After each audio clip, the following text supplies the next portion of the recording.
England ও Ireland সিরিজকেই বিশ্বকাপের প্রস্তুতির বড় মঞ্চ ভাবছেন পাকিস্তান অধিনায়ক বাবর আজম। টি-20 বিশ্বকাপের শিরোপা খরা ঘোচাতে এবার যে কোনো সময়ের চেয়ে দ্বিগুণ আত্মবিশ্বাসী পাকিস্তান দল বলে মন্তব্য করেছেন পাক অধিনায়ক। এদিকে ভারতের বিপক্ষে ম্যাচের জন্য বাড়তি পরিকল্পনা দলের। শুধু তাই নয়, বিরাট কোহলিকে নিয়ে পরিকল্পনা শেষ নেই বাবর আজমের। মাস ব্যবধানে ওয়েস্ট ইন্ডিজ ও যুক্তরাষ্ট্রে বসতে যাচ্ছে টি-20 বিশ্বকাপের আসর।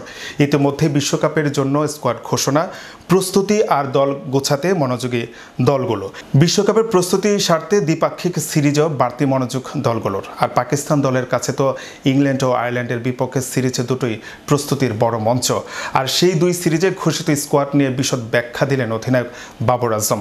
তবে ইংল্যান্ড কিংবা আয়ারল্যান্ড সিরিজ নয়, নানা সময় শিরোনামে থাকা পাকিস্তান ক্রিকেট দলের লক্ষ্য একটাই, ক্রিকেটের সংক্ষিপ্ত সংস্করণে 24 বছরের শিরোপা খরা ঘোচাতে মরিয়া দলটি। আর সেই লক্ষ্য পূরণে আর পেছনে ফিরে তাকানো নয়, বরং সব সমালোচনা আর নেতিবাচক কথায় এড়িয়ে সামনে এগিয়ে যাওয়ার প্রত্যয় অধিনায়ক বাবর আজমের। গণমাধ্যমকে পাক অধিনায়ক বলেন, অতীতে যা হয়েছে তা নিয়ে আমরা ভাবতে চাই না। আমাদের লক্ষ্য সবসময় ছিল ট্রফি জেতা। এবার আমরা দ্বিগুণ আত্মবিশ্বাসের সঙ্গে ট্রফি জয়ের চেষ্টা করে যাচ্ছি। আমি অধিনায়ক হিসেবে খেলোয়াড়দের সবসময় বিশ্বাস করি এবং বিশ্বকাপে আমরা সেরাটাই দিতে পারবো বলে আমার বিশ্বাস।